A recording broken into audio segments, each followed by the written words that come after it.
చేపడక మునిపే దేవుని యొక్క నిర్ణయాలు.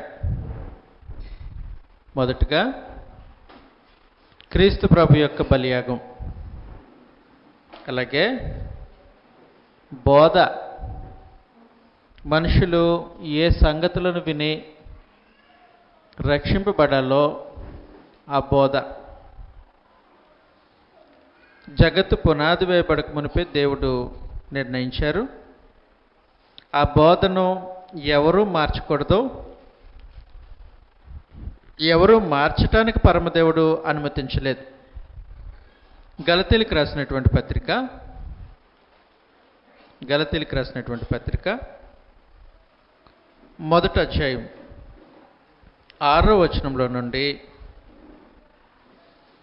క్రీస్తు కృపను బట్టి మిమ్మల్ని పిలిచిన వానిని విడిచి భిన్నమైన సువార్త తట్టుకు మీరింత త్వరగా తిరిగిపోవుట చూడగా నాకు ఆశ్చర్యమగుచున్నది. అది మరి ఒక సువార్త కాదు కానీ క్రీస్తు సువార్తను చెరపగోరి మిమ్మల్ని కలువరపరచువారు కొందరున్నారు. మేము మీకు ప్రకటించిన సువార్త గాక మరి ఒక సువార్తను మేమైనను పరలోకము నుండి వచ్చిన ఒక దూత అయినను మీకు ప్రకటించిన ఎడల అతడు శాపగ్రస్తుడు అన్నారు. బోధను మార్చకూడదు, సువార్తను మార్చకూడదు. మేము మీకు ప్రకటించిన సువార్త కాక అంటూ ఉన్నారు.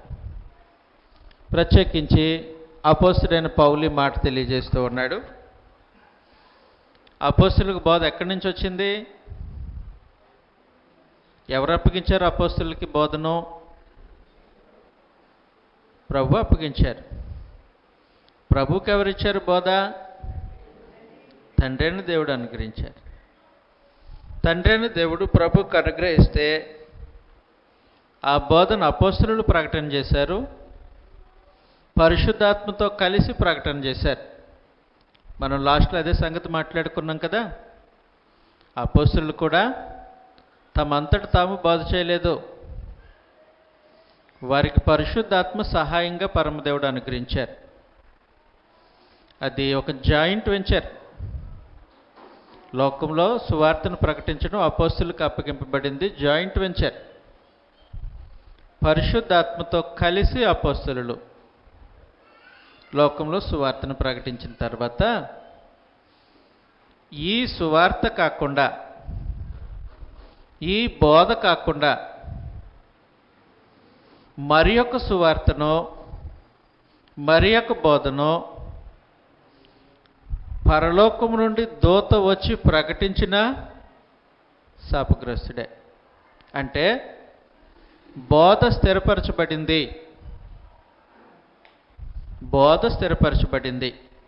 మార్కు సువార్త 16వ అధ్యాయం చివరి వచనంలో, మార్కు సువార్త 16వ అధ్యాయం చివరి వచనం,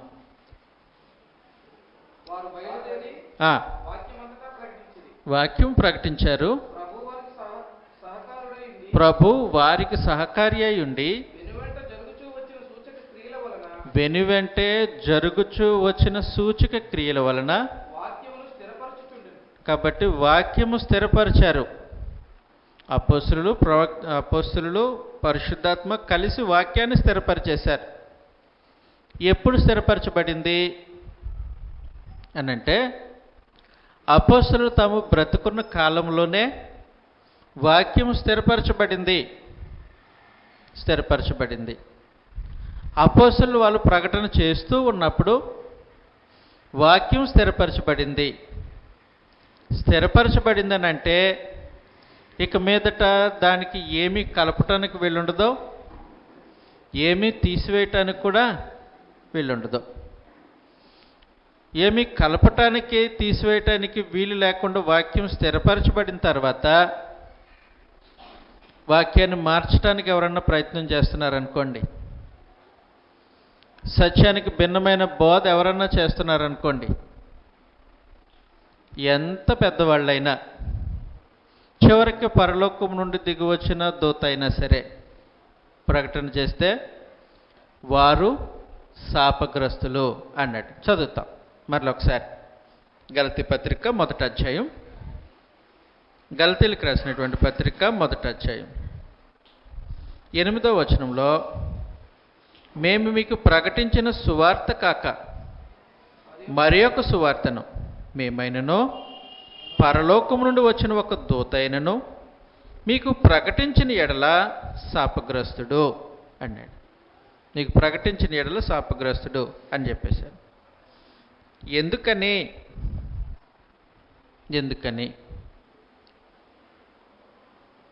సువార్త మారిపోతే విశ్వాసం మారిపోతుంది. అంతేనండి. సువార్త మారిపోతే విశ్వాసం మారిపోతుంది. వాస్తవానికి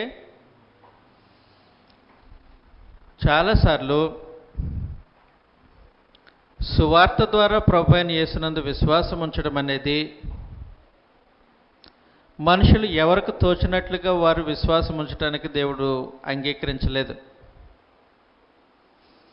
నువ్వు యేసు ప్రభువుని విశ్వాసం ఉంచితే, ఆయన యందు విశ్వాసం ఉంచితే ఇలాగే విశ్వాసం ఉంచాలి అని దేవుడు నిర్ణయించాడు.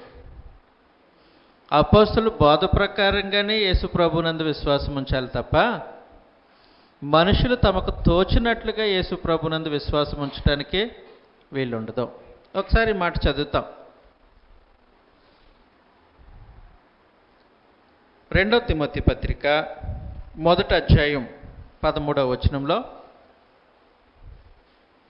2వ తిమోతి పత్రిక మొదటి అధ్యాయం 13వ వచనంలో, క్రీస్తు యేసునందు ఉంచవలసిన, అదిగోండి, ఏది పడుతుంది క్రీస్తు యేసునందు ఉంచాల్సిన విశ్వాసం కాదు. దేవుడు ఒకటి పెట్టాడు, క్రీస్తు యేసునందు ఉంచవలసిన విశ్వాసం. ఎలాగూ క్రీస్తు యేసునందు ఉంచవలసిన విశ్వాసం కలుగుతుందనంటే 3వ అధ్యాయం 14వ వచనంలో, క్రీస్తు యేసునందు ఉంచవలసిన విశ్వాసము ద్వారా రక్షణార్థమైన జ్ఞానము నీకు కలిగించుటకు, అదిగోండి, శక్తిగల పరిశుద్ధ లేఖనాలు, అపోస్తలులు రాసినటువంటి లేఖనాలు, అవి ఏం చేస్తాయనంటే క్రీస్తు యేసునందు ఉంచవలసిన విశ్వాసాన్ని కలిగిస్తాయి.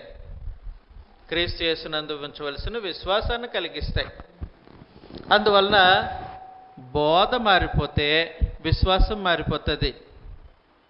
అసలు మనుషుల యొక్క విశ్వాసానికినే బోధకునే పరమదేవుడు ముడిపెట్టాడు. ఈ వినుట వలన విశ్వాసం కలుగును. రోమీయులకు రాసిన పత్రిక 10వ అధ్యాయం 17వ వచనంలో ఏమనుందనంటే, వినుట వలన విశ్వాసం కలుగును, వినుట క్రీస్తును గూర్చిన మాట వలన కలుగును. కాబట్టి యేసు ప్రభువుని గురించిన మాట వింటే విశ్వాసం కలగాలి. అది దేవుడు పెట్టినటువంటి విధానం. యేసు ప్రభు గురించి ఎవరు చెప్పాలి, ఏం చెప్పాలి, ఆయన యందు విశ్వాసం కలగటానికి ఎలాంటి బోధ చేయాలి అనేది దేవుడు జగత్తు పునాది వేయబడక మునిపే నిర్ణయించారు. ఇప్పుడు ఒక దేవదూత వచ్చాడు, పరలోకం నుండి వచ్చి దేవదూత ఏమంటున్నాడనంటే, మనుషులు రక్షింపబడటానికి అవసరమైన బోధన దేవుడు మార్చాడు అన్నారు. ఇదిగో కొత్త బోధన దేవుడు ప్రవేశపెట్టాడు అన్నాడు. అప్పుడు అపోస్తలుడైన పౌలు అన్నాడు, మేమైనను పరలోకం నుండి వచ్చిన ఒక దూత అయినను మీకు ప్రకటిస్తే శాపగ్రస్తుడు అనేసాడు అనమాట. బోధన మారిస్తే శాపగ్రస్తులు. అర్థమవుతుంది కదండి. అంత స్థిరముగా పరమదేవుడు బోధను భద్రపరిచి జాగ్రత్త చేసి ఒక ప్రణాళికబద్ధముగా మానవ జాతికి అందించాడు. అందువలన బోధ మారిపోతే విశ్వాసం మారిపోతుంది. అవునండి? బోధ మారిపోతే మనం నమ్మే క్రీస్తు ప్రభు మారిపోతాడు. అంటే ఆయన మారిపోడు, మన నమ్మకాల్లో మారిపోతాడు. రెండో కొరింథీ పత్రిక 11వ అధ్యాయం 3వ వచనంలో, సర్పము తన కుయుక్తి చేత, అదిగోండి మనం మధ్యాహ్నం లాస్ట్లో ఈ మాటలు మాట్లాడుకున్నాం. సర్పము తన కుయుక్తి చేత అవ్వను మోసపరిచినట్లు మీ మనస్సులను చెరపబడి క్రీస్తు ఎడలనున్న సరళత నుండి పవిత్రత నుండి ఎట్లైనను తొలగిపోవునేమో అని భయపడుచున్నాడు. ఏలయనగా వచ్చిన వాళ్ళు ఎవరైనా సరే, ఇంకో కేసు ఉన్నారా? ఇంకో కేసు, మేము ప్రకటింపని మరి ఒక యేసు. ఈయనెవరో చెప్పాలి మీరు. ప్రభు ఒక్కడే వాస్తవానికి. ఆయన పరలోకంలో నేడు దేవుని కుడిపార్శ్వమున ఆసీనుడై ఉన్నారు. మేము ప్రకటింపని మరి ఒక యేసు ఎక్కడి నుంచి వచ్చాడో ఈయన. మీరు జాగ్రత్తగా ఆలోచించాలి. ఎంతమంది యేసులు ఉన్నారు? ఎంతమంది యేసులు ఉన్నారు? ఒక్కరే. ఎఫెసీ పత్రిక 4వ అధ్యాయం, ఎఫెసీలకు రాసినటువంటి పత్రిక 4వ అధ్యాయం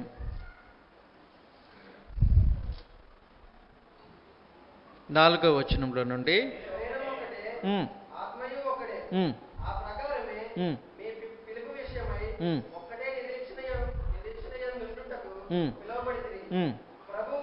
ప్రభు ఒక్కడే. ఎంతమంది ప్రభులు?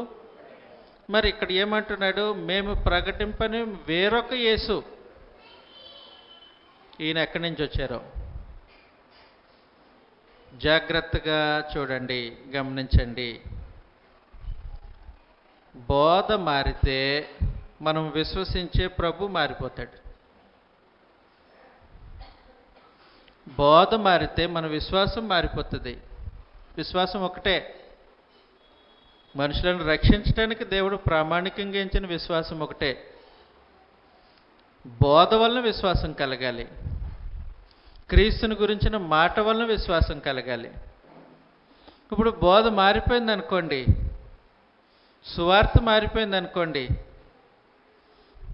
అసలు ఉంచవలసిన యేసునందు కాకుండా ఇంకొక యేసునందు విశ్వాసం ఉంచుతారు. ఇంకొక యేసునందు విశ్వాసం ఉంచుతారు.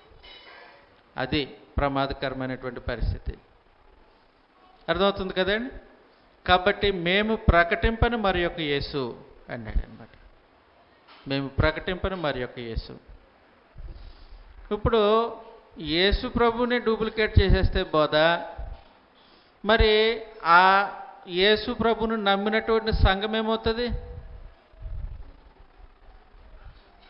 సంఘం ఏమవుతుంది? అపవాది ఏం చేస్తూ ఉంటాడనంటే, మీకు మొదటే చెప్పాను, కుయుక్తి ఉపయోగిస్తాడు. కుయుక్తి అని అంటే మోసం చేయటానికి వేసే పన్నాగం. ఏదైనా తోటలో ఉపయోగించాడు. సత్యానికి అసత్యానికి సత్యాన్ని జోడించి మార్కెట్లో సత్యమని అమ్మేస్తున్నాడు అనమాట. మార్కెట్లో సత్యమని అమ్మేస్తూ ఉంటాడు. మీ ఊర్లో మంచినీళ్ళ బాటిల్ లీటర్ ఎంతండి? 20 రూపాయలు. పాలు ఎంత? 60 రూపాయలు. 20 రూపాయలు మంచినీళ్ళ బాటిల్ని 60 రూపాయలకి ఎంతమంది కొంటారు ఇక్కడ?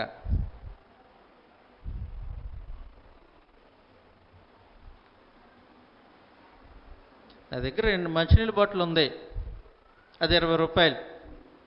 దీన్ని మీకు 60 రూపాయలకు అమ్ముతారనుకుంటున్నాను. కొంటారా? కొనరు. కానీ ఈ 20 రూపాయలు మంచినీళ్ళని మీ చేత 60 రూపాయలకు కొనిపించవచ్చు. ఎలా కొనిపించవచ్చానంటే, ఆ లీటర్ నీటిలో కొన్ని పాలు కలిపితే పాలులా కనబడతాయి. అప్పుడు మీరు ఏం చేస్తారు? పాలు అనుకొని నీళ్ళని 60 రూపాయలకు కొంటారు. అపవాది కూడా మనుషులను మోసం చేయటానికి అబద్ధంతో సత్యంతో అబద్ధాన్ని కలిపి అమ్మేస్తాడు. అబద్ధాన్ని కలిపి అమ్మేస్తాడు.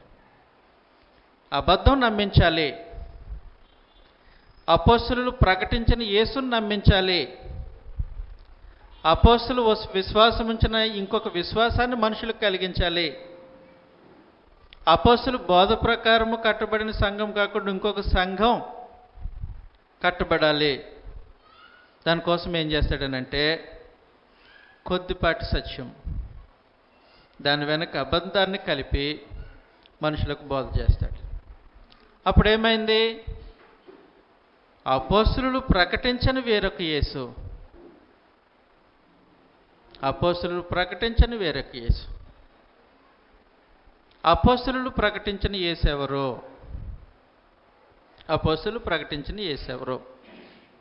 రోమీయులకు రాసినటువంటి పత్రిక 1వ అధ్యాయం 7వ వచనంలో,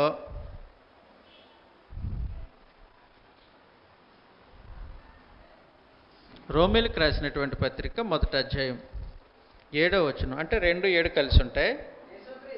అదిగో ఎన్నో లైన్ చదువుతున్నానన్నా? కింద నుంచి 8వ లైన్.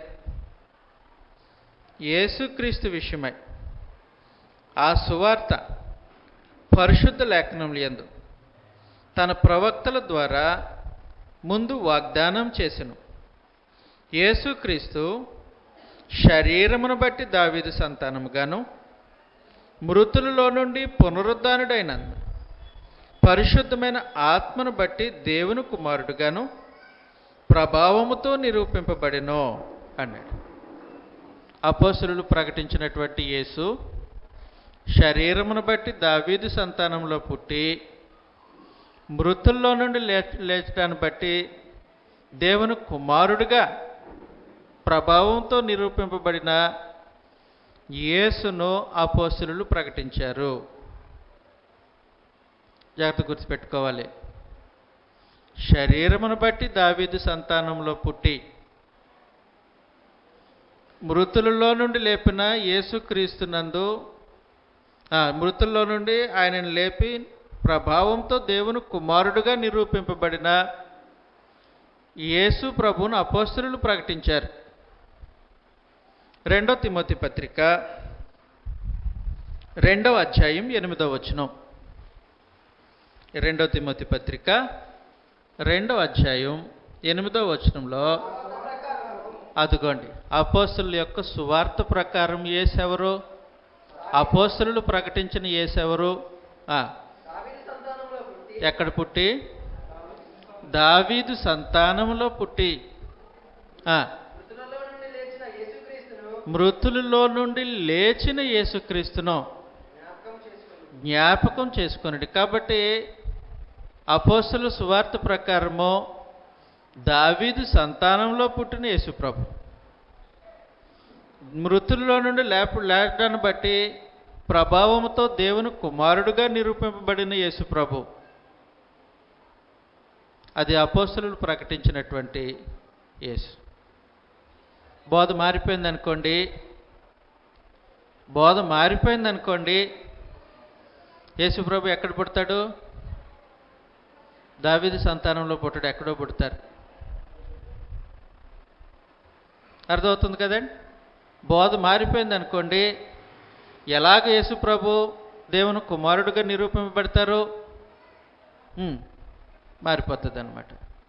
అప్పుడు అపోస్తలులు ప్రకటించిన యేసా? కాదు. అపోస్తలులు ప్రకటించిన యేసు కాకపోతే ఆయన యందు విశ్వాసము కరెక్టా?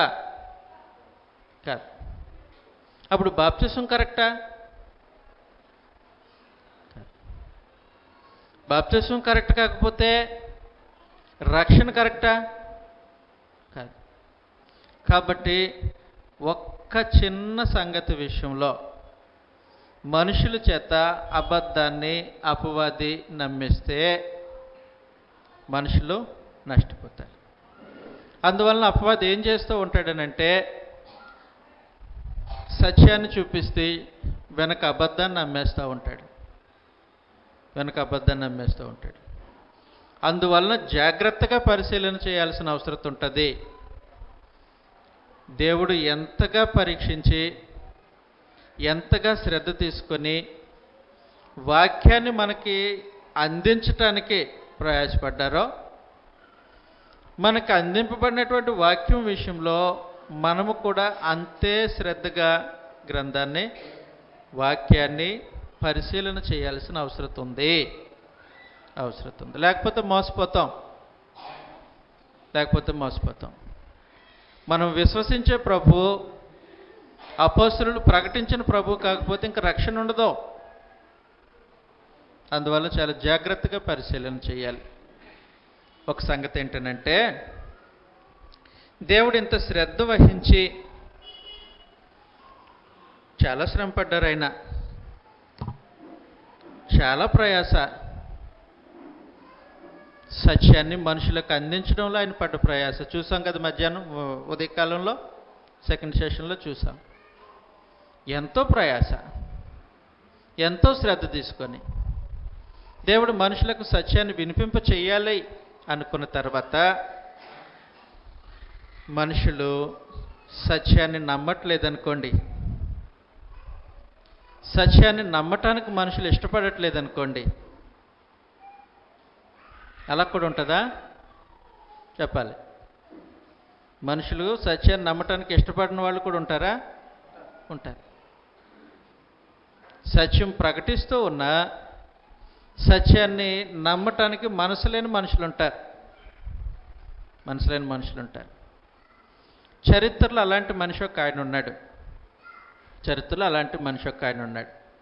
చదువుతాం మనం 2వ దినవృత్తాంతాల గ్రంథం 18వ అధ్యాయంలో. 2వ దినవృత్తాంతాల గ్రంథం 18వ అధ్యాయం. ఈ మనిషిని గురించి బైబిల్లో 2 చోట్ల రాయబడింది. మొదటి రాజుల గ్రంథంలో కూడా రాయబడింది, 2వ దినవృత్తాంతాల గ్రంథంలో కూడా రాయబడింది.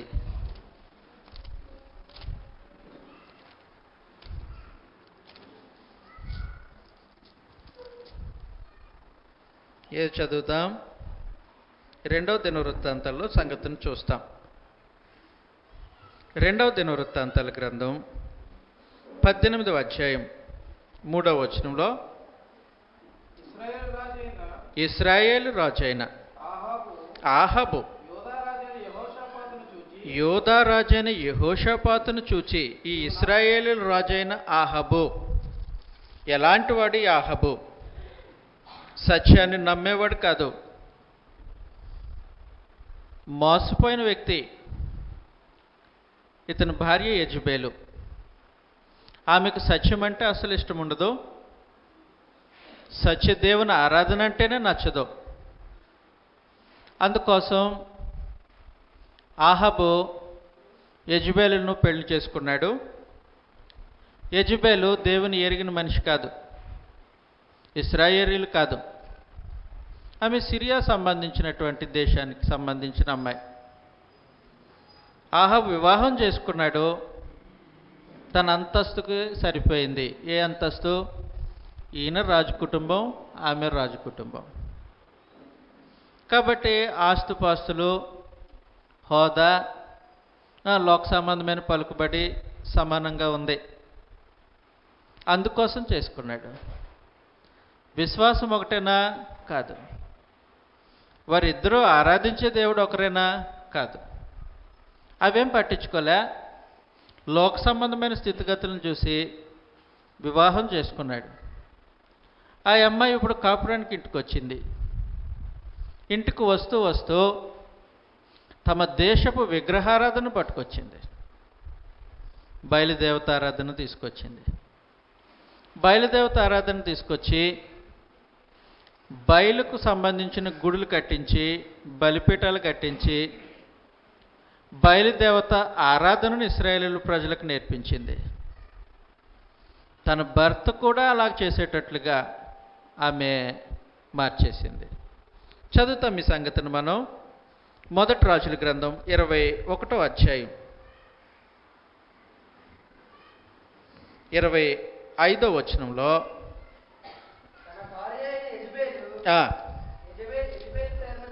యెజెబెలు ప్రేరణ చేత యెహోవా దృష్టికి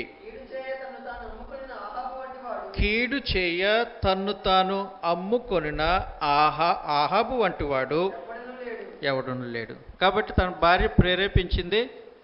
అందువలన యెహోవా దృష్టికి కీడు చేయటానికి తను తాను అమ్మేసుకున్నాడు ఈ ఆహాబు. సత్యాన్ని నమ్మడు, అబద్ధాన్ని నమ్మటానికి ఇష్టపడ్డాం, అలవాటు పడిపోయాడు మనిషి. సత్యం అంటే ఇష్టం ఉండదు. సత్యము ఆ కాలంలో ఏలియా ప్రకటన చేస్తూ ఉన్నాడు. మనం ఉదయకాలం నేర్చుకున్నాం కదా, 3 సంవత్సరాలు వర్షింపకుండా ప్రార్థన చేసిన ఏలియా అదే దేశంలో సత్యాన్ని ప్రకటిస్తున్నాడు. కానీ నచ్చదు. ఎవరికి నచ్చదు? యాహాబుకు నచ్చదు. తను అమ్మేసుకున్నాడు అబద్ధానికి. అమ్మేసుకున్న తర్వాత ఆయన ఏం చేశాడనంటే, మరలా తన కుమార్తెకు పెళ్లి చేయటానికి తన అంతస్తుకు తగిన మనుషులను వెతుకుతూ ఉన్నాడు. వెతుకుతూ ఉంటే యోదయా దేశానికి సంబంధించిన రాజు యెహోషాపాతు భక్తి కలిగినవాడు, విశ్వాసి. ఇప్పుడేం చూశాడనంటే, అతని యొక్క అంతస్తును చూసి ఈ అమ్మాయిని యెహోషాపాతు కుమారుడికి ఇచ్చి వివాహం చేశారు. ఆహాబు వివాహమేమో దైవభక్తి కలిగిన ఆహాబు యెజెబెలును, అవిశ్వాసాన్ని యెజెబెలును పెళ్లి చేసుకున్నాడు. వీళ్ళ అమ్మాయికి ఏం చేశాడనంటే, విశ్వాసము కలిగినటువంటి ఇంట్లో నుంచి సంబంధం కుదుర్చుకున్నాడు. అందువలన ఏం జరిగిందనంటే, ఆహాబు యొక్క వియ్యంకుడు యోధా రాజైన యెహోషాపాతు ఒకరోజు చుట్టపు చూపుగా ఆహాబు ఇంటికి వచ్చాడు. మంచి విందు చేయించాడు ఆహాబు. ఆహాబు విందు చేయించిన తర్వాత ఆహాబు ముందు, యెహోషాపాతు ముందు ఆహాబు ఒక ప్రపోజల్ పెట్టాడు. ప్రపోజల్ ఏంటంటే, ఈ ఇశ్రాయేలీల భూభాగాన్ని సిరియా దేశస్థులు ఆక్రమించుకున్నారు. అది ప్రత్యేకించి రామత్ గిలాదు అనే ఒక పట్టణం. అది బోర్డర్ అన్నమాట. దేనికి ఇశ్రాయేలీలకి, సిరియా దేశాలకి బోర్డర్. ఈ బోర్డర్ పట్టణంలో బాగా పంట పండుతుంది. ఆ చుట్టుపక్కల గ్రామాల్లో బాగా పంటలు పండుతాయి.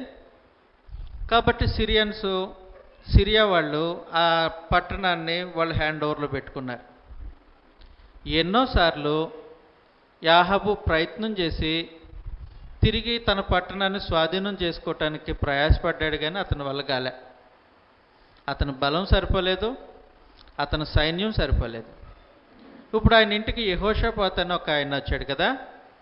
ఇప్పుడు ఆయనతో అంటున్నాడు, ఏమంటున్నాడు అంటే, ఎప్పటి నుంచో మా ఊరు వాళ్ళు దేశంలో కలిపేసుకున్నారు. దానిని మరలా తిరిగి స్వతంత్రించుకోవటానికి చాలా ప్రయాసపడ్డాను, కానీ నా వలన కాలే. నువ్వు నాకు సహాయం చేస్తే, నాతో పాటు యుద్ధానికి వస్తే, నా సైన్యంతో పాటు నీ సైన్యాన్ని కూడా పంపిస్తే, నేను రామత్ గిలాదు మీదకి యుద్ధానికి వెళ్ళి ఆ పట్టణాన్ని స్వాధీనం చేసుకుంటాను అని ఆ విందులో ఆహాబు యెహోషాపాతుకు చెప్పాడు. బంధుత్వం ఉంది కదా, మాట కాదనలేదు. కాదనకుండా, సరే యుద్ధానికి నీతో పాటు సైన్యాన్ని పంపిస్తాను, నేను కూడా సహాయం చేస్తాను.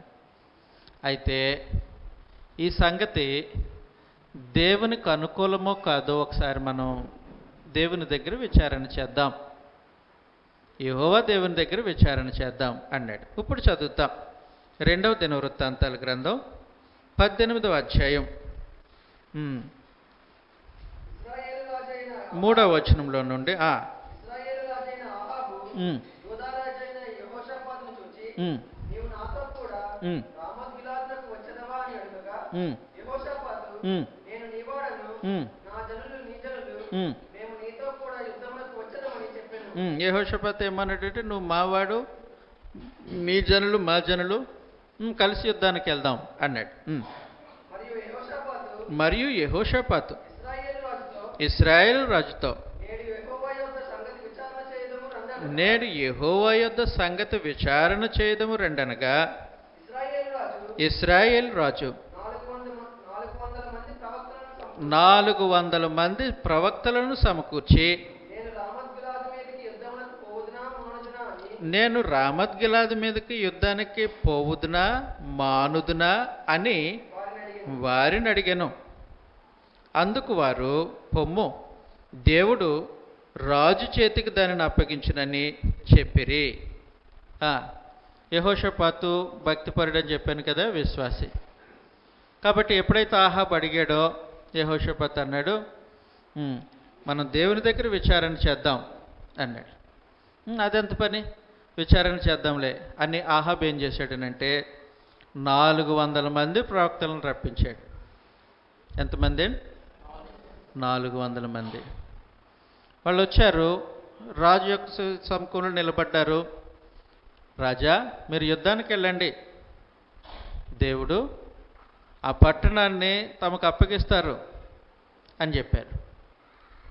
మాట బాగానే ఉంది, కానీ ప్రవక్తలను చూస్తుంటే వాళ్ళ వాలకాలు వేరేగా ఉన్నాయి. చూడటానికి వాళ్ళు యెహోవా ప్రవక్తల్లా కనబడట్లే. యెహోషాపాతుకు డౌట్ వచ్చింది. డౌట్ వచ్చి, మనం విచారణ చేయటానికి వీళ్ళ తప్ప యెహోవా ప్రవక్తల్లో ఎవరూ లేరా అని అడిగాడు. అంటే వాళ్ళ అబద్ధ ప్రవక్తలో మనుషులు మెప్పుకోరే ప్రవక్తలు వాళ్ళు. ఆహాబుకు అనుకూలంగా చెబితే ఆహాబు దగ్గర నుంచి మనకు మంత్లీ రేషన్ వచ్చేస్తుంది అని ఆలోచన చేసేవాళ్ళు. ప్రత్యేకించి యెజబెల్ ఏం చేస్తూ ఉంటుందంటే, ఆహాబు భార్య ఈ 400 మంది ప్రవక్తల్ని బయలుదేవత ఆరాధన కొరకు అపాయింట్ చేసింది. అపాయింట్ చేసి వాళ్ళ పోషణ అంతా కూడా రాజు ఇంట్లో నుంచి వెళ్తుంది ప్రతిరోజు. కాబట్టి వాళ్ళు రాజు తినే ఉప్పు తింటారు, తిని రాజుకు అనుకూలంగా మాట్లాడటానికి ఏర్పాటు చేయబడ్డారు. అది నిజమో అబద్ధమో వాళ్ళకి అనవసరం. ఈ మాట చెప్తే రాజుకు సంతోషం, ఈ మాటకు చెప్తే రాజు బహుమానం ఇస్తాడు, ఈ మాట చెప్తే రాజు మెచ్చుకుంటాడు, అంతే. దేవుడు మెచ్చుకుంటాడా? దేవునికి అనుకూలమా? దేవుడు ఇలాగే చెప్పాడా? అవి వాళ్ళకి అనవసరం. అలాంటి కొంతమంది కిరాయి ప్రవక్తలు వాళ్ళు, అబద్ధ ప్రవక్తలు. ఆ అబద్ధ ప్రవక్తల్ని పోషిస్తుంది యెజబెలు. 400 మంది ప్రవక్తలు వచ్చారు. రాజు, నువ్వు వెళ్ళి యుద్ధానికి, దేవుడు నీకు విజయం ఇస్తాడు అన్నాడు. యెహోషాపాతుకు డౌట్ వచ్చింది, వీళ్ళు తప్ప యెహోవా ప్రవక్తలు ఎవరు లేరా అన్నాడు. చదువుతాం ఇప్పుడు 7వ వచనంలో. అయితే యెహోషాపాతు, మనము అడిగి విచారణ చేయుటకై వీరు తప్ప యెహోవా ప్రవక్తలలో ఒకడైనను ఇచ్చట లేడా అని అడగగా, ఇశ్రాయేలు రాజు యెహోవా యొద్ద విచారణ చేయుటకు ఇమ్లా కుమారుడైన మీకాయా అను ఒకడున్నాడు. ఆయన పేరు మీకాయా. అతడు ఇమ్లా కుమారుడు. అయితే అతడు నన్ను గూర్చి మేలు ప్రవచింపక నిత్యము కీడినే ప్రకటించుచున్నాడు గనుక నేను వాని యందు పగగలిగి ఉన్నాను గనుక నేను ఆయన యందు పగగలిగి ఉన్నాను అని చెప్పేశాడు. ఒకడున్నాడు యెహోవా ప్రవక్త, ఆయన పేరు మీకాయా.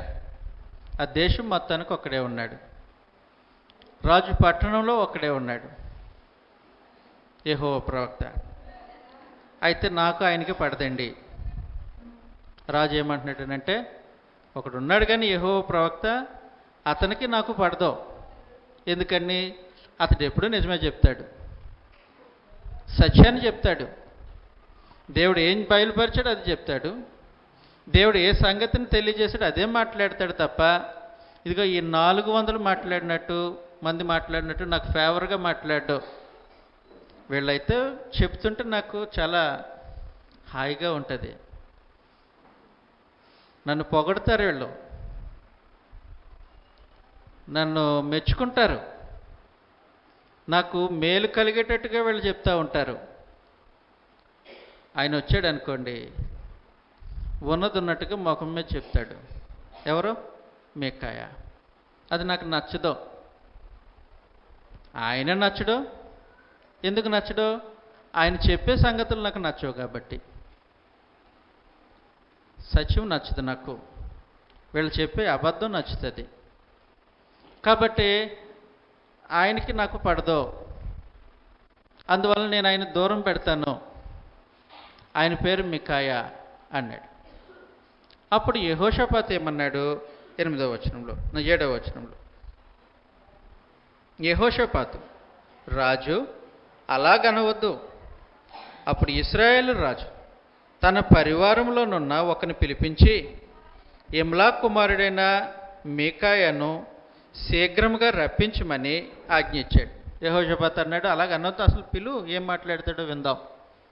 యెహోవా ప్రవక్త సత్యాన్ని చెప్పేవాడు, అసలు ఏం చెప్తాడో విందాం అన్నాడు. అప్పుడు ఆహాబ్ ఏం చేశాడనంటే, ఆ మీకాయను పిలుచుకురండి అని కొంతమంది మనుషులు పంపించాడు. మీకాయ ఇంటికి వెళ్ళారు మనుషులు. మీకాయను పిలుస్తున్నారు. పిలుస్తూ ఉన్నప్పుడు ఇలాగ మాట్లాడుతున్నారు. చదువుతాం. 9వ వచనం చదివినన్న. ఇశ్రాయేలు రాజును యోధా రాజని యెహోషాపాతు షోమ్రోను ఊరి గవనిని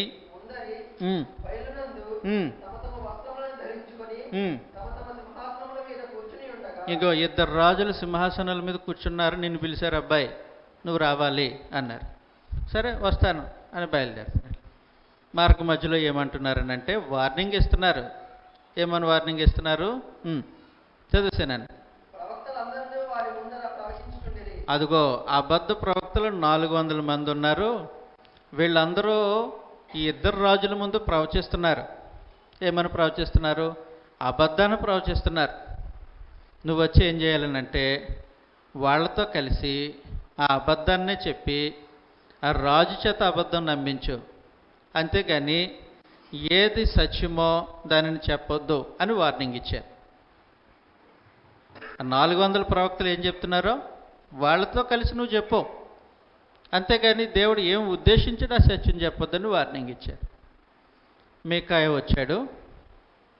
మీకాయ వచ్చేసరికి అక్కడ ఒకడు వేషం కట్టాడు. 2 కొమ్ములు తలకు తగిలించుకున్నాడు. రాజు ముందు సింహాసనం దగ్గర 2 కొమ్ములు తలకు తగిలించుకొని నుంచున్నాడు. వాడు ఏం చేస్తున్నాడనంటే ఆడికి కనబడిన ప్రతి ఒక్కడిన కొమ్ములతో పొడుస్తున్నాడు. ఇదేం వేషం, ఏంటి సంగతి అని అంటే, ఆ ప్రవక్తల్లో ఒకడు ఈ 2 కొమ్ములు తగిలించుకున్నవాడు, ఇదిగో నువ్వు యుద్ధానికి వెళ్తే నువ్వు కూడా శత్రువుల్ని ఇలా పొడి చేస్తావు అని దేవుడు నీతో చెప్పమన్నాడండి అన్నాడు. ఎవరో? ఈ 400 ప్రవక్తల్లో ఒకడు. మీకాయ వచ్చాడు. వచ్చిన తర్వాత ఏం మీకాయ ఏంటి సంగతి అన్నాడు. అప్పుడు మీకాయ ఆహాబ్తో ఎగతాళిగా, సరే అలాగే కానీ అన్నాడు. ఎలా కానివ్వాలి, ఈ ప్రవక్తలు చెప్పినట్టుగా జరుగుతుంది పో అని ఎగతాళిగా అన్నాడు. అప్పుడు అర్థమైంది. రాజు కోపం వచ్చి, మీకాయ అసలు సత్యం ఏంటో చెప్పి ఈరోజు వింటాను అన్నాడు. సత్యం ఏంటనంటే జాగ్రత్తగా గమనించండి, మరలా వినండి నేను ఇప్పుడు చెప్పే మాటను. ఆహాబు సత్యాన్ని నమ్మేవాడు కాదు, సత్యం నమ్మటానికి మనసు లేదు. అందుకోసమో దేవుడు అబద్ధాన్ని నమ్మేటట్లుగా విడిచిపెట్టేశాడు. ఇది భయంకరమైనటువంటి పరిస్థితి. ఇంత శ్రద్ధ తీసుకొని పరలోకపు సందేశాన్ని దేవుడు ప్రతి మనిషి యొక్క చెవికి వినిపింపజేస్తూ ఉన్నప్పుడు తన మనస్సు ఏంటో, తన ఆలోచన ఏంటో, తన ఉద్దేశం ఏంటో పనిగట్టుకొని దేవుడు ప్రతి మనిషికి వినిపింపజేస్తూ ఉన్నప్పుడు, వారు రక్షణ పొందాలని వినిపింపజేస్తూ ఉన్నప్పుడు, వారు క్రీస్తు యేసు యొక్క మహిమను పొందాలని వినిపింపజేస్తూ ఉన్నప్పుడు, సత్యాన్ని నమ్మటానికి ఎవరికైనా మనసు లేదనుకోండి, సత్యాన్ని వినటానికి మనసు లేకపోయినా, సత్యాన్ని నమ్మటానికి మనసు లేకపోయినా, దేవుడే ఆ మనిషిని అబద్ధం నమ్మేటట్టు వదిలేస్తాడు. అబద్ధం నమ్మేటట్టు వదిలేస్తాడు. అలాంటి ఒక సంఘటన జరిగింది. ఇప్పుడు మనం చదువుతాం. 2వ దినవృత్తాంతాల గ్రంథం 18వ అధ్యాయం 13వ వచనంలో నుండి. మీకాయ బయట వింటున్నారమ్మా? మాట్లాడుకుంటున్నారా? వినిపిస్తుందా? బయటికి వినిపిస్తుందమ్మా? రైట్. మీకాయ యెహోవా జీవము తోడు, నా దేవుడు సెలవిచ్చినదేదో దానినే ప్రవచింతునని చెప్పెను. అతడు రాజునొద్దకు రాగా రాజు అతను చూచి, మీకాయ, యుద్ధమునకు రామత్గిలాదునకు మేము పోదుమా మానుదుమా అని అడుగుగా అతడు, పోయి జయించుడి. 18వ వచనం చదివేసేయండి. యెహోవా మాట వినుడి. యెహోవా తన సింహాసనం మీద ఆసీనుడై ఉండుటయు, పరమండల సైన్యమంతయు ఆయన కుడి ప్రక్క ఎడమ ప్రక్క నిలవబడుటయు. దర్శనంలో మీకాయ ఒక సంగతి చూశాడు. యెహోవా తన సింహాసనం మీద ఆసీనుడైతే పరమండలపు సైన్యం ఆయనకు కుడి ప్రక్కను ఎడమ ప్రక్కను నిలబడున్నారు. అప్పుడు వారిని అడిగారు దేవుడు, ఈ ఆహాబ్ అనేవాడు సత్యాన్ని నమ్మటానికి మనసు లేదు, అందుకోసం అబద్ధం చెప్పే 400 మందిని దగ్గర పెట్టుకున్నాడు. సత్యం చెబితే తిరగబడతాడు, సత్యాన్ని ద్వేషిస్తాడు, సత్యాన్ని అసహ్యించుకుంటాడు, సత్యం చెప్పే మనుషులను కూడా శత్రువులుగా చూస్తున్నాడు. ఏం చేద్దాం? ఈ ఆహాబు ఇక భూమి మీద ఉండటానికి వీల్లేదు. అతడు రామత్గిలాదు మీదకి యుద్ధానికి వెళ్ళాలి, యుద్ధంలో అతడు చనిపోవాలి. అలా ప్లాన్ చేశాడు పరమదేవుడు. అయితే సత్యం నమ్ముతాడా? నమ్మడు. అయితే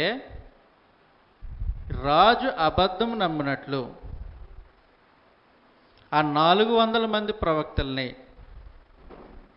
ఎవరు ప్రేరేపిస్తారు అని దేవుడు తన ముందు ఉన్నటువంటి పరలోకపు సమూహంతో మాట్లాడితే వారి మధ్యకు ఒక ఆత్మ వచ్చాడు. ఏ ఆత్మ నాకు తెలీదు, మొత్తానికి ఒకడు వచ్చాడు. వచ్చి ఆ పని నేను చేస్తాను అన్నాడు. ఏం చేస్తావు? అతడు సత్యాన్ని నమ్మడు కాబట్టి ఆ 400 మంది ప్రవక్తలు చెప్పే, మెజారిటీ పీపుల్ చెప్పే అబద్ధాన్ని నమ్ముతాడు. మనుషులు ఏమనుకుంటారనంటే సాధారణంగా ఒకడు ఒక నిజం చెప్పాడు అనుకోండి, నమ్మరు. వీడికి ఒక్కడికే తెలుసు అన్నట్టు అంటారు. అదే 100 మంది అబద్ధం చెప్తే నమ్ముతారు. ఎందుకని? 100 మంది వాళ్ళు అబద్ధం చెప్తారు ఏంటి? ఒకడైతే చెప్తాడు, ఇద్దరైతే చెప్తాడు, 100 మంది అబద్ధం చెప్తారా అనుకుంటారు సాధారణంగా. అలాగే ఆహాబు కూడా భ్రమిస్తున్నాడు. 400 మంది తన కోసం, తన గురించి చెప్పే మనుషులు ఉన్నారు కాబట్టి సత్యాన్ని నమ్మడు. కాబట్టి ఆ 400 మంది చేత అబద్ధాన్ని చెప్పిస్తాను ఆహాబుకి అన్నాడు. ఏం అబద్ధాన్ని చెప్పిస్తావు? రాజు యుద్ధానికి వెళ్తే విజయం పొందుతాడని అబద్ధాన్ని చెప్పిస్తాను. ఎంతమంది చెప్తున్నారు? 400 మంది. ఒక్క ఆయన మీకాయ ఏం చెప్తాడు? రాజా నువ్వు యుద్ధానికి వెళ్తే చచ్చిపోతావు అన్నాడు. ఏది నమ్మాలి ఇప్పుడు? ఏది నమ్మాలి? చాయిస్ ఆహాబుదే. ఆహాబ్ ఏం చేశాడనంటే 400 మంది నోట పలికించినటువంటి అబద్ధాన్నే ఆహాబ్ నమ్మాడు. చదువుతాం ఈ మాటను మనం 19వ వచనంలో. ఇశ్రాయేలు రాజైన అహాబు ఉమ్, రామోత్గిలాదు మీదకి పోయి ఉమ్, పడిపోవునట్లు ఉమ్, ఎవడు అతన్ని ప్రేరేపించునని ఉమ్, యెహోవా అడుగగా ఉమ్, ఒకడు ఈ విధంగాను ఉమ్, ఇంకొకడు ఆ విధంగాను ప్రత్యుత్తరం ఇచ్చిరి. ఉమ్, అప్పుడు ఒక ఆత్మ వచ్చి ఉమ్, యెహోవా ఎదుట నిలువబడి ఉమ్, నేను అతన్ని ప్రేరేపించునని చెప్పగా ఉమ్, యెహోవా ఉమ్, దేని చేతనని అతనిని అడిగాను. ఉమ్, అందుకు ఆ ఆత్మ ఉమ్, నేను బయలుదేరి ఉమ్. అతని ప్రవక్తలందరి అతని ప్రవక్తలందరి నోటను నోట, అబద్ధ ప్రవక్తలందరి నోట అబద్ధములాడు ఆత్మగా ఉండునని అబద్ధమాడు ఆత్మగా ఉందినని చెప్పగా యెహోవా ఉమ్, నీవు అతన్ని ప్రేరేపించి ఉమ్, జయింతువు ఉమ్. పోయి ఆ ప్రకారంగా చేయమని సెలవించెను. కాబట్టి దేవుడు పర్మిషన్ ఇచ్చేశాడు. అబద్ధాన్ని నమ్మించి ఆహాబు నాశనం అయిపోయేటట్టు దేవుడు పర్మిషన్ ఇచ్చేశాడు. కాబట్టి ఇప్పుడు ఏం చేశాడంటే ఆహాబు ఈ 400 మంది చెప్పిన మాటే విన్నాడు తప్ప ఒక్కడు మీకా యెహోవా ప్రవక్త చెప్పిన మాట వినలేదు. యుద్ధానికి బయలుదేరాడు. బయలుదేరితే అసలు అతడు రాజు అని తెలీదు. గురి చూడకుండా ఎవరో బాణం గాలిలో కొట్టారు. గాలిలో కొట్టిన బాణం డైరెక్ట్గా వెళ్ళి అతనికి తగిలేసింది. అక్కడికక్కడే రథంలో రక్తము కారి చనిపోతాడు. ఆహాబు సత్యము నమ్మనందువలన వచ్చిన నష్టం. సత్యము దేవుడు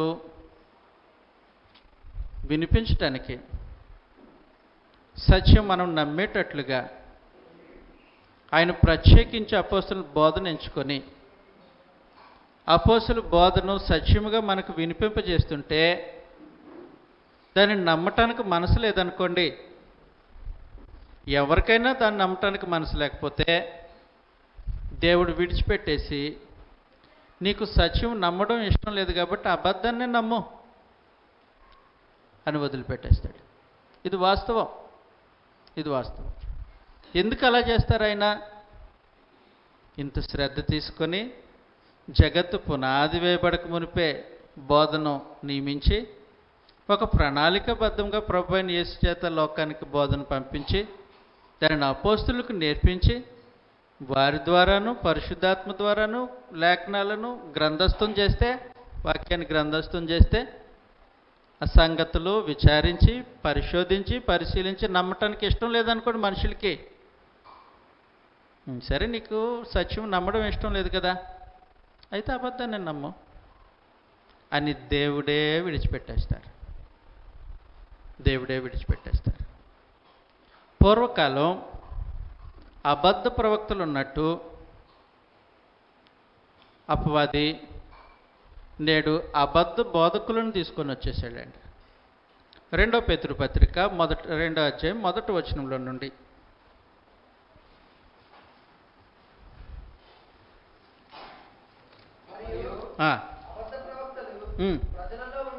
అబద్ధ ప్రవక్తలు ప్రజల్లో ఉన్నారు. ఇందాక చూసాం కదా మనం 400 మంది.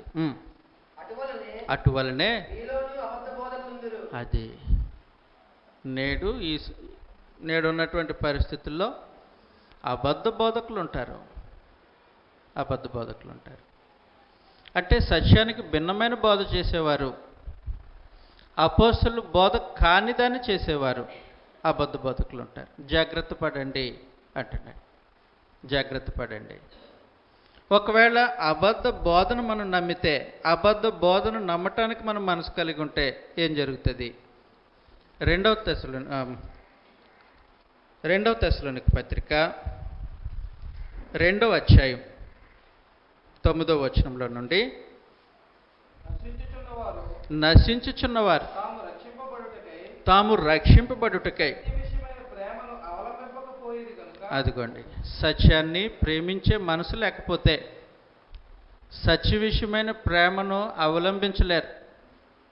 కాబట్టి సత్యమైనటువంటి బోధనను నమ్మటానికి మనసు లేకపోతే ఏం జరుగుతుందో చెప్తున్నాడు. వాని రాక అబద్ధ విషయమైన సమస్త బలముతోను నానా విధములైన సూచక క్రియలతోను మహత్కార్యములతోను దుర్నీతిని పుట్టించి సమస్త మోసముతోను నశించుచున్న వారితో సాతాను కనుపరచు బలమును అనుసరించి ఉండును. ఇందుచేత సత్యమును నమ్మక, అదిగోండి జాగ్రత్త గుర్తుపెట్టుకోండి ఈ మాట, ఇందుచేత అని. మీకు కావాలంటే మీ బైబిల్లో అండర్లైన్ చేసుకోండి అన్నమాట, మనకు అవసరం.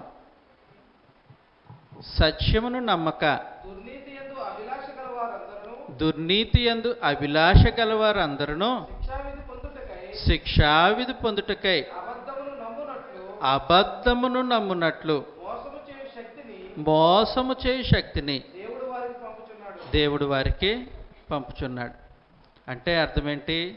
సత్యాన్ని నమ్మటానికి మనుషులకి మనసు లేదనుకోండి, దేవుడే అబద్ధాన్ని నమ్మటానికి విడిచిపెట్టేస్తాడు. విసిగిపోయాడు అనమాట మనుషుల విషయంలో. అర్థమవుతుంది కదా? అంత శ్రద్ధ తీసుకొని సత్యాన్ని మనుషులకు వినిపించడానికి ప్రయాసపడితే దేవుని ప్రయాసకు, ఆయన ప్రేమకు, ఆయన పనికి ఏమాత్రం విలువ ఇవ్వట్లేదు మనుషులు. ప్రభు యొక్క త్యాగానికి, అపోస్తుల యొక్క పరిచర్యకు మనుషులు ఏం విలువ ఇవ్వట్లే. విలువ ఇవ్వట్లేదంటే అర్థం ఏంటి? సత్యాన్ని నమ్మటానికే మనసు లేదు. దేవుడు విసిగిపోయాడు. సత్యం వినిపింపజేస్తూ ఉన్నాడు, సత్యం నమ్మటానికి మనుషులు ఇష్టపడట్లే. అప్పుడు ఆయన అన్నాడు, సత్యం నమ్మటానికి నీకు మనసు లేదు కదా, అయితే అబద్ధాన్ని నమ్మి నాశనం అయిపో అంటాడు దేవుడు. దేవుడే ఆ మాట అంటే ఇంకెవరు తప్పించగలరు? దేవుడే ఆ మాట అంటే ఎవరు తప్పించగలరు?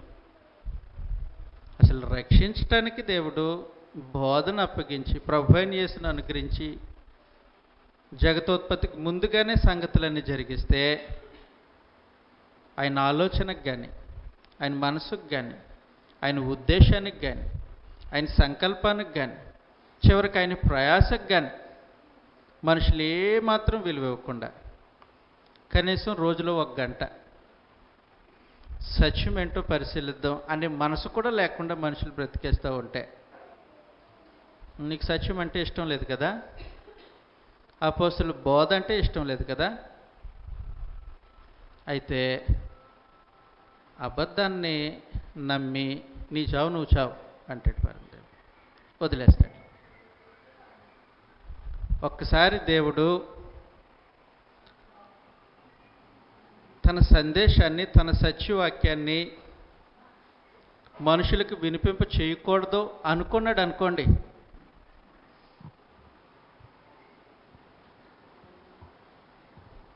వారు బ్రతికిన కాలం అంతా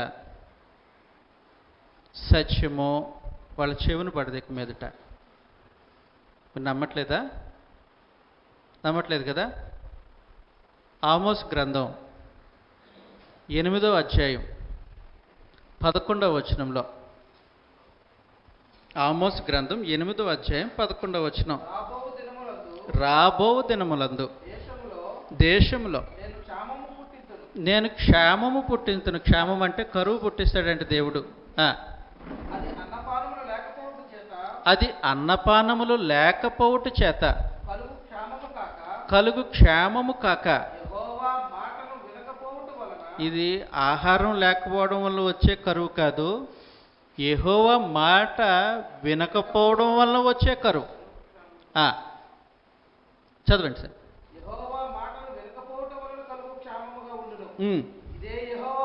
ఇదే యెహోవా వాక్కు. కాబట్టి జనులు యెహోవా మాట వెతుకుటకై, ఏంటండి? ఈ సముద్రము నుండి ఆ సముద్రం వరకును, ఉత్తర దిక్కు నుండి తూర్పు దిక్కు వరకును సంచరింతుదురు కానీ.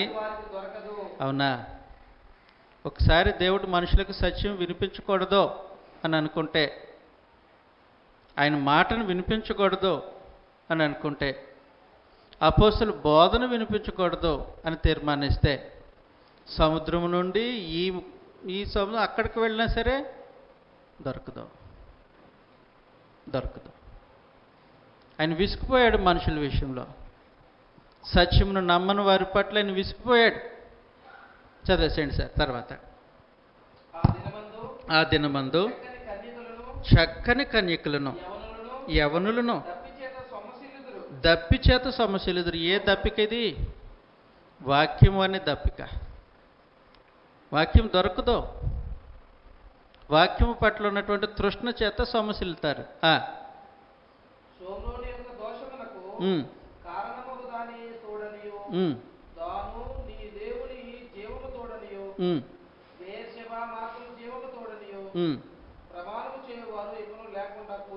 చాలండి.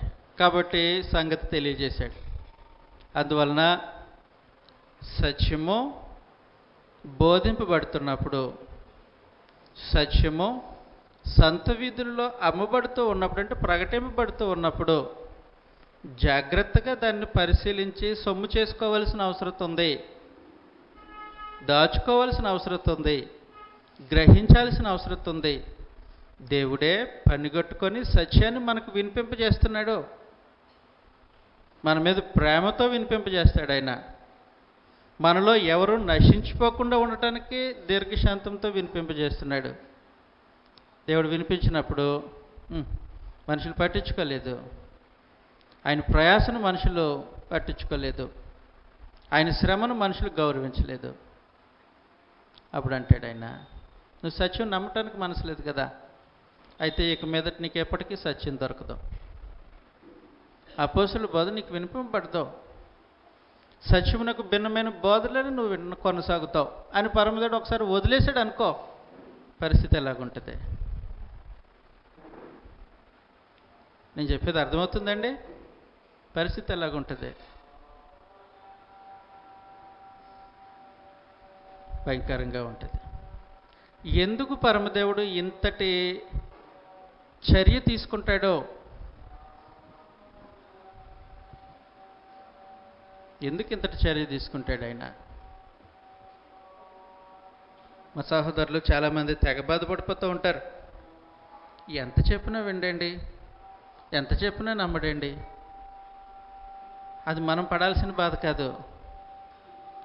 అతడు నమ్మటానికి దేవుడు అనుగ్రహించకపోతే మనం ఎంత చెప్పినా నమ్మడం. అతడు వినటానికి దేవుడు అనుమతి ఇవ్వకపోతే వినలేడు.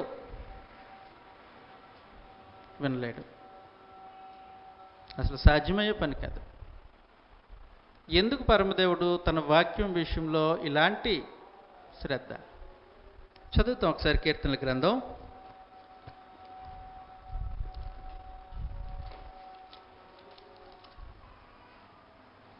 కీర్తనల గ్రంథం 138వ అధ్యాయం 2వ వచనంలో,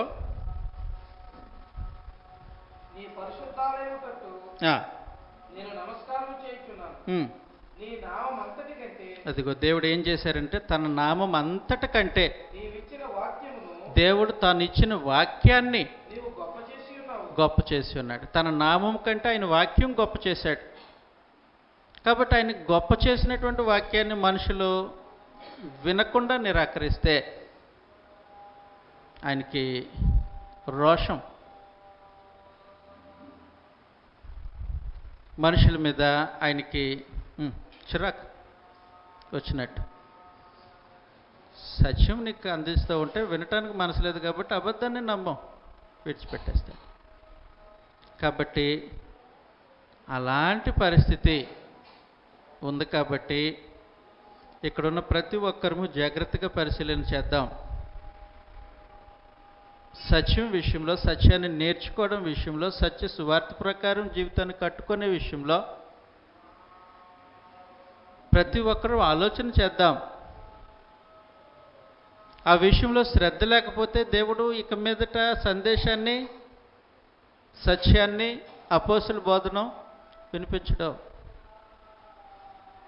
అందువలన ప్రతి ఒక్కరూ ఆలోచన చేయాలి. ప్రతి ఒక్కరూ ఆలోచన చేయాల్సిన అవసరం ఉంది. దేవుడు మన కోసం బోధన మారుస్తాడా? బోధను దేవుడు జగత్తు పునాది వేయబడక మునుపు నియమించారు. అది ఎవరి కోసమో మార్చడం, మనమే ఆ బోధన అంగీకరించాలి, మనమే ఆ బోధన నేర్చుకోవాలి, మనమే ఆ బోధన అనుసరించి ప్రవర్తించాలి. అందుకు పరమదేవుడు శ్రద్ధ వహించి ఆ బోధన మన చెవులకు వినిపింపజేస్తాడు. వినాలి, అనుసరించాలి, దేవుని వాక్య ప్రకారం ఆయనను మహింపరచాలి. అలాంటి మనసు కలిగి ఉంటే దినదినము తన వాక్యం చేత ఆయన పోషిస్తూ ఉంటాడు. మనసు లేదు, ఇంకా అక్కడితో ఆగిపోతుంది పోషణ. ఆయన సందేశాన్ని మనుషులకు వినిపింప చేయడం, నేర్పించడం ఆపేస్తాడు, ఆయా వ్యక్తులకు ఆపేస్తాడు. కాబట్టి జాగ్రత్త వహించి ప్రతి ఒక్కరము సత్యాన్ని పరిశీలించి సత్య సంబంధులుగా బ్రతకాలని ప్రేమతో మిమ్మల్ని కోరుతూ నన్ను నేను హెచ్చరించుకుంటూ మాటలు ముగిస్తూ ఉన్నాను. ప్రయాసతో ఈ ప్రాంతంలో సత్యాన్ని ప్రకటించడానికి యవన వయసులోనే సంగతులు నేర్చుకొని సహోదరులు దేవదానం గారి చేత అనేకమైనటువంటి సంగతులు, ఎన్ని సంవత్సరాలు?